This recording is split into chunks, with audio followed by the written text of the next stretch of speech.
Well, just trying to figure out, what I'm going to do after Theater Tuscaloosa. And I don't know how I'm going to make my first million.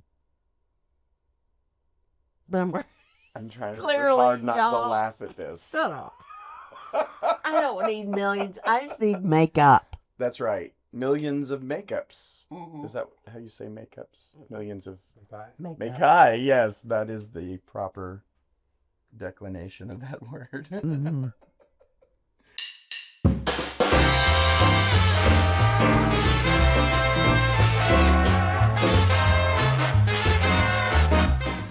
Hello, I'm Adam. Hi, I'm Tina. Hi, I'm Jameson. And we're Brewing Brewing Theater. Theater. Cheers! Yay! Oh, wow. That was Mhm. great.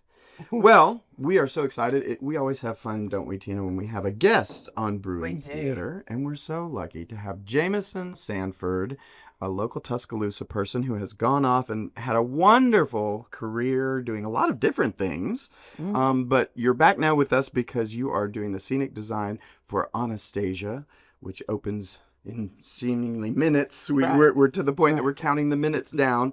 Thank you for being here, Jameson. Thanks for having me. I'm glad to be back. Old stomping grounds. Yes, yes. Now, the very first time I saw you and became aware of you as probably a person is during Secret Garden. That was my first show with Theater A Tuscaloosa. little over a decade ago. Yeah. 15-ish years. Yeah. Coming up on 2 decades, sadly. I remember him at theater camp.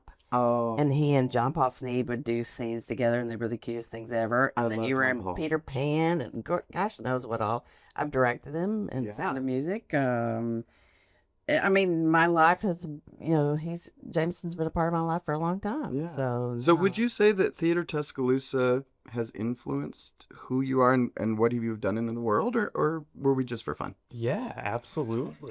That's a leading question. I object, Your Honor.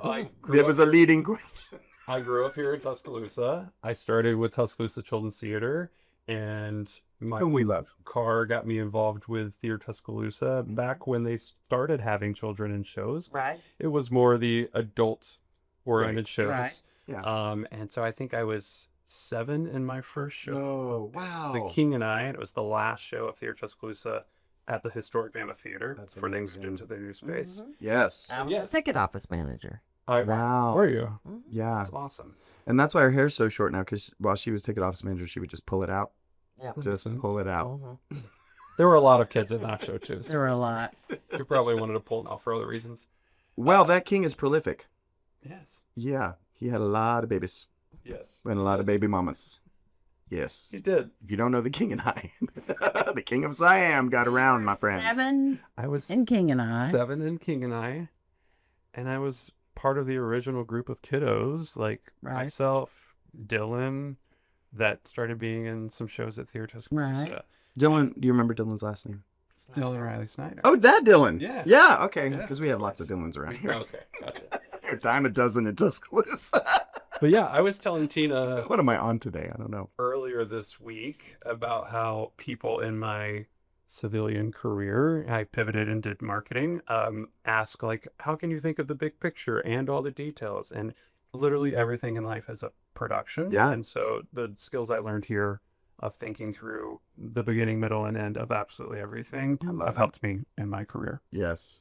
And the way you just stated that is so apropos because Drew Baker, good friend of ours, friend of the show, always talks about when you're doing a scene, beginning, middle, end. And she will emphasize that to kids when she's directing shows and teaching in her camps and things like that.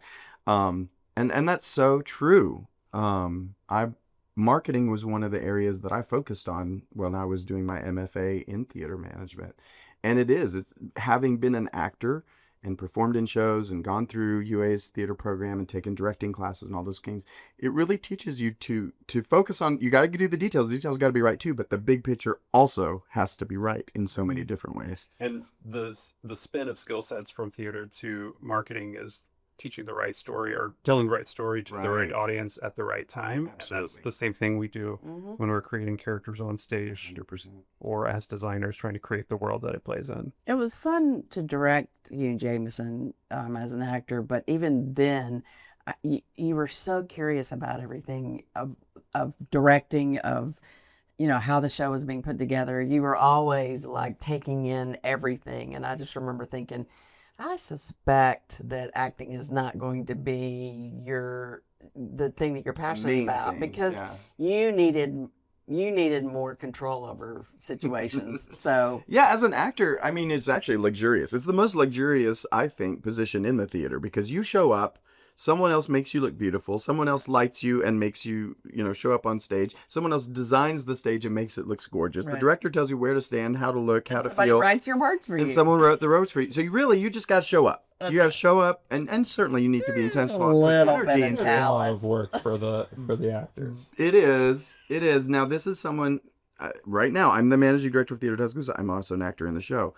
That's my favorite part of all of this. Because it's so easy, because I didn't have to make all those decisions. Tina, I remember when I was a kiddo just talking about like always being curious. When I was in my first few shows here and Charlie Dennis was the scene shop. Oh, remember Charlie. And my favorite part would be like sneaking in to see the easel with like all the ground plans or the color elevations. Uh-huh. That's where I saw my first scenic model. I think that was for Peter Pan. Yeah. Wheeler was designing at Wheeler Kincaid was designing for the children's theater. Yeah. And he was kind of the first kid that grew out of children's theater and then started doing Right. design stuff. Right. And I And remember with us today is Yeah. our technical Yes, director. yes. and I remember calling Wheeler and being like, how do you, I was his assistant for James and the Giant Peach the very first time they did that. And I was like, how do you draw sets? How do you build a model? What's foam core board, which you use for building model sets? And started from there asking questions, and got my start designing with Theater Tuscaloosa and Children's Theater. But I was very curious, so I would always sneak in to the Dennis scene shop and see what was going on. Well, and what we always tell people is, if you love theater and you want to get involved, just come do it. Because we are open people. Somebody who's willing to invest time in hanging around and asking questions and getting their hands dirty will get to work and will learn. We love that as a community theater. That's part of our mission. That's why we're here. So people are like, how do you get involved? I'm like, just come down here. Come down here. Spend some time. You'll learn some stuff. Over the many years that I've been doing this, I love to watch that bug bite somebody. And I'm watching it right now with somebody backstage that's new, not new to theater, but new to working backstage. And I'm beginning to see the wheels turn. And I just remember what it was like when, and even in Sound of Music, you were Rolf and you were doing a beautiful job, but you just wanted to know everything about everything. Everything. He would ask me 1,000,000 questions, and I loved it most of the time. But I knew Timing is everything. that Jameson was Miss Tina. Right, that's it. But I knew you were smarter than the average bear. I could Take tell. that. And now you're off doing great things, but I managed to woo you back for a little while. It's nice to have you actually in-house, because a lot of times, you've done designs for us where you send it to us and we build it, and you don't always get to come into town because you're so busy. But I love having you here. Yeah, it's a privilege. And I was walking through the lobby the other day, and I was just wanting to come and shake your hand, and I didn't realize you were like on a work call, because he didn't stop working just because he came to visit us. So we appreciate that. Very fortunate to get to work remote, and I love coming back. I think the one thing for me that I had to like grow into and grapple with as I became an adult was I had an internship with a Broadway award-winning design firm, and I loved it. Wow. But your passion doesn't have to mean that you go after Broadway. Like theater is created all over the country and all over the world. It is. Yeah. And it's great to see it thriving. And so like what I've found is that I've been able to keep it as a passion while also pursuing other things that I wouldn't have had the opportunity had I not learned to speak in public and look at someone and shake their hand and that kind of stuff that I learned growing up in the theater, right? Well, they say one of the number one predictors of someone's ability to advance in an organization is their public speaking ability. Relationship building and public speaking is the biggest thing in the corporate world. Jameson, didn't you do some sort of commencement address or something? What was that? I did. So I went to grad school at Northwestern University for marketing. Yeah. Because I I knew I had transferable skill sets from theater, but I wanted to add some credibility to my resume, as I wanted to make this more of my career. And I really got involved there. I highly recommend, I mean, education is important, but don't go to grad school until you know what you want to do and what you want to get out of it. I agree. Because then you're going to go in and it's not going to feel like school. Like undergrad for me, the theater classes didn't feel like school. Right. I was doing something that I was interested in, Yeah. and I got the opportunity to be the student commencement speaker for graduation there, and That's that was a awesome. big honor. Yeah, to find success outside of what my comfort zone is in theater is nerve-wracking, but you can do it. But smart and talented people don't like to be boxed in. We don't like to be good at just one thing or considered just one thing. For years, I have been the managing director at Theater Tuscaloosa for 15 years, and this is the first musical that I've ever been in with Theater Tuscaloosa. And I'm regularly getting people coming up to me going, I didn't know you could sing. I didn't know you could act. This is like, it's blowing their minds. But I think intelligent people, they don't just have one talent necessarily. And that's so obvious with someone like you, that you have explored all these different things and you're good at everything you do. Yeah, not everything. I have one talent, and that is to surround myself with talented people. That's my one talent. Oh, please. She's pretty good at making little jewelry too. Yeah. Jewelry. Whatever. And All right, Not crochet. Let's It's not talk your- about it's not your gift. your design for Anastasia. Tell us, let's do it. as we began to talk about doing this project together, you're like, Tina, before you retire, I want to design for you, and I was like, bring it. So we landed on this one. Tell us what your project Inspired was. you, yeah. This one was a challenging one. I think this week I've asked Tina, I've asked Leslie, and some other of the people on the production team of like, what was the most challenging thing doing this show? Because a lot of the shows that are done, people have done before, or they're very familiar. Right. But every now and then we do get a show that's pretty new to the regional and community theater scene, straight from Broadway, Anastasia being one of those. I think the most challenging thing is this show, similar to some of the classics, like the choreography from A Chorus Line, or the set design for the original Beauty and the Beast, or Noises Off. Like, when you think of those shows, you think of some of the design elements because they're a critical character of the show. And this one was known for its gorgeous projection designs on Broadway, and it worked for that production, right? Now, as this show goes out and gets licensed, that those budgets aren't everywhere. Right. And we wanted to kind of take this show and think, like, how do we create that magic on stage? And it's a little bit more of that golden age of theater, of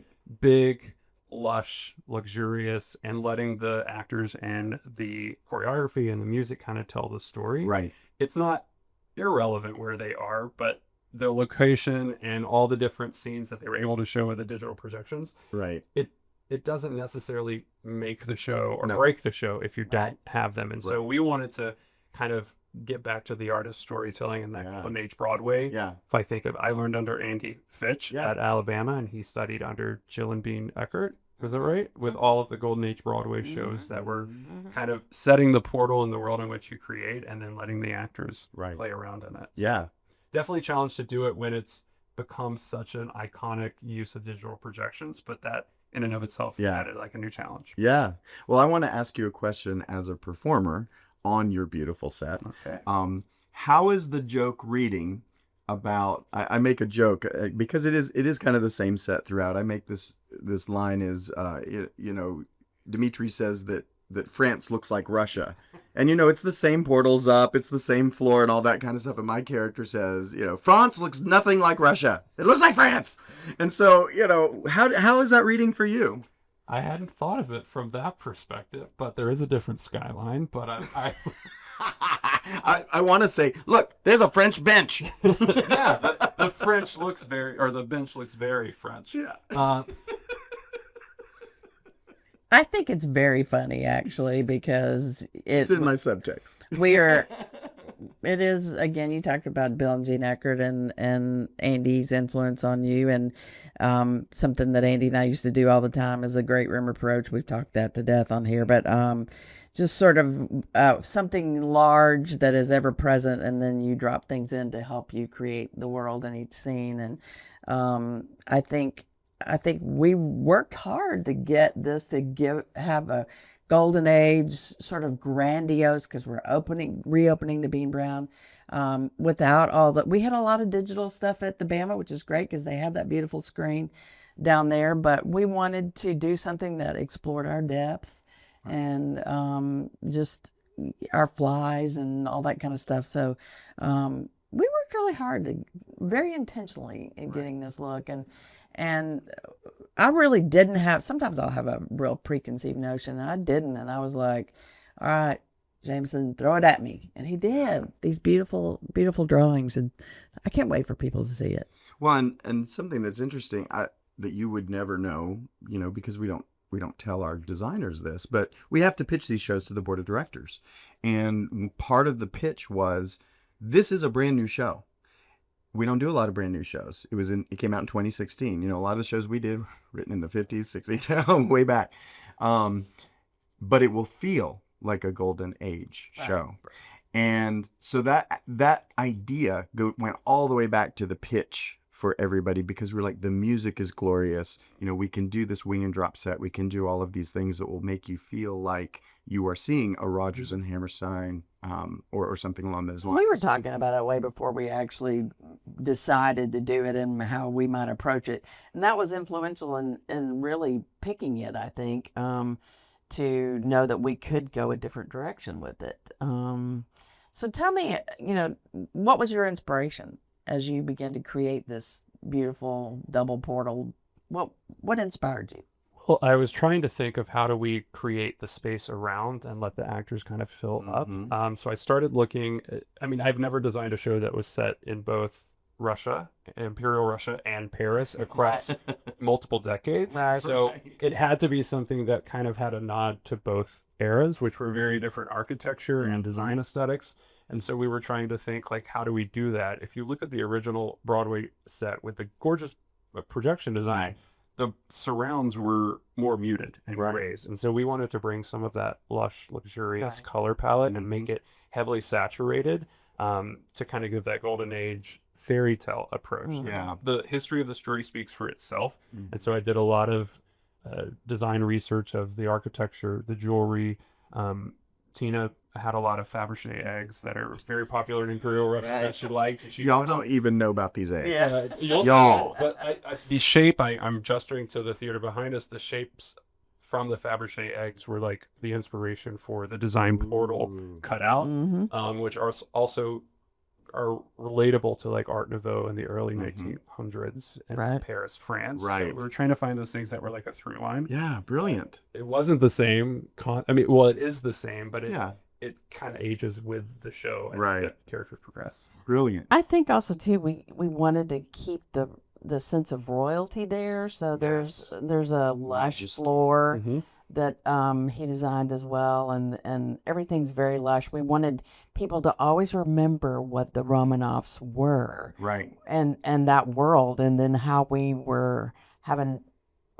Anya was having to step outside of it. Right. And so there's purposeful times that you will see us saying within the world of the painted floor, and then times when we step out of it, and it's very purposeful because of the design elements of it. You have to pay attention to that kind of stuff. So, but there's a lushness to this that it always reminds you of how lush St. Petersburg and how the palaces, and the world of which she came from, or supposedly came from. Yeah. So, well, I want to ask, because I'm on the other side of this conversation, but did you guys ever talk about how important that line on the floor would be in terms of keeping people in one world or another? Because it has been a huge conversation in rehearsal. It kind of developed organically. I love a good floor treatment. So I wanted to mirror the shape of the opening of the portal on the floor. Yes. And then we originally had some of the Bolshevik Revolution characters and guards and military service members in the portal. But then we started to think these are secondary and tertiary characters in Anastasia's story, and to keep them out. And so Tina pushed me on that of like, can we keep them completely out? And what scenes do they actually cross over, which see in the penultimate kind of finale when one of the officers is actually in the space for the first time. But it developed organically. And she started pushing me on that when she started to see like, oh, we could play that outside of the space. It's fun, and I think some people will pick up, some of them won't, but it's been fun for me to play with that. And there's been times that I'll be like, stay in the white. Oh, that's the mantra. Like, you stepped out. That's right. I remember as a kid, like growing up or with children's theater, we couldn't paint the floor at the Bama Theater because the load-ins are so quick. Right. Yeah. And so always being fascinated with a painted floor here. But it's when you're intentional or not intentional, or for me, who was longing to be a designer, I'd be like, they're stepping outside the wood planked floor or something, and I would be confused because it's like broken the world. It takes you out of the world a little bit. So to be intentional, to hear that from you as an actor in the show, and you as a director throughout telling your actors to be intentional with that, like those kind of details are the ones that really make things feel polished. It may go over some people's head because that's not what they're looking at. But that's the kind of details that you're teaching people who are learning theater for the first time. They'll carry that kind of with them. And it's subtle. Not everybody's going to pick up on that, but it's something very, very much thought But through. some people absolutely will. And They'll get the symbolism of it. When I direct a show, I sit with those drawings and those models, and I really envision. It's like playing Barbies. And I know that Andy was a big influence on you, and he loved a floor treatment, and he could paint floors that looked like real wood floor. Like, it was amazing to me. And great artist. You guys that study under him, Wheeler's really good. He's an amazing floor painter, but I mean scenic painter just in general. Yeah. But his floors are always amazing. So we thought through a lot of this, didn't we? And I mean the plates of drafting and the things that Jameson, you provided me literally every scene.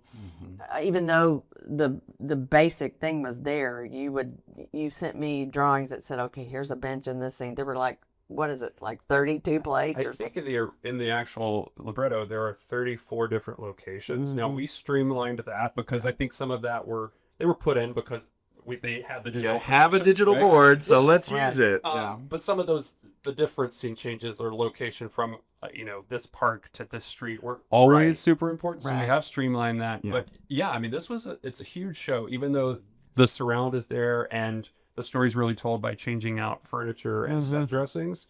The flow of the show is something that we had to work through. And so as a designer, I love designing for musicals because I like to sit down with a script and maybe direct a show at some point in my life, because you should. You have the head of a director for a musical. You have to think through like, oh, it's happening on stage right, and as that gets struck, just to keep it flowing and not do long blackouts. Like, if you're having a set piece on stage right and that scene hits there, then let's just go straight to stage left and just keeping the action flowing. And where do you enter and exit your actors? Are they on stage left or are they on stage right? And that's something that, like, as a designer, I think through, and I always give Tina like the grace of like, hey, I'm just trying to think through from a director. You tell me if you want to. No, I love it. Or I was going to say, but Tina will always love that. I love it. But I'm trying to think through like, how do we keep the show flowing? This show runs just over 2 hours if we have the official runtime. 2:15-ish. To slow it down with what I would consider like old school blackouts, it's that's no longer the theater industry standard. And so I love to keep that everything moving. It's not the standard, but it's also your audiences just won't tolerate it. The attention spans are very different.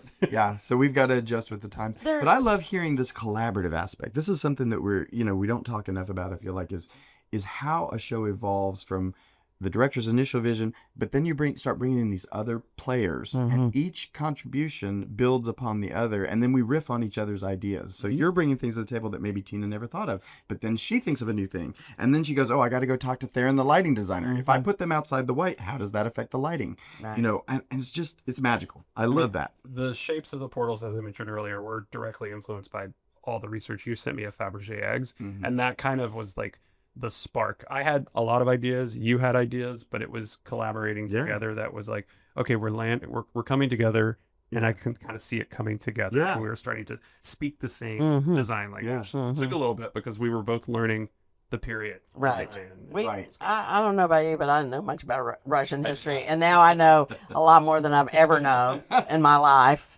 And There's and still we'll more to speak know. and we'll speak freely about it, like I know, when I really sometimes just make it up. But which is good because Anastasia is a fable. So that was also a part of the element too. It's like Right. it's realistic people, but some are not real, some are made up. And the story itself, we know, there was a resolution to whether she was Anastasia or not. And so, how do you tell a story that you already know the ending to? Right. Well, you pretend you don't. That's right. And so Suspension of disbelief. yeah, so we had to deal with realistic characters, realistic locations, but told in a cartoon first. Right. And so how do we bring that cartoon element in? So Right. there was a lot of thought, a lot of conversations that we had, and it was just an amazing thing because Jameson and I have such a history together, and it was so fun to work on together. And for it to be my last show here as the executive producer it's just been really a rewarding thing. So thank you, Jameson, for taking this on and for coming down and hanging out with us this week. I wouldn't miss it. It's always the best when you're here. Thank you for coming. Thanks for having me.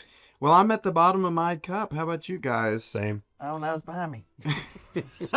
It must be empty then. Yes. You'd be holding it otherwise. Well, I'm Adam. And I'm Tina. And I'm Jameson. And we're Brewing Brewing Theater. I need a refill. Cheers.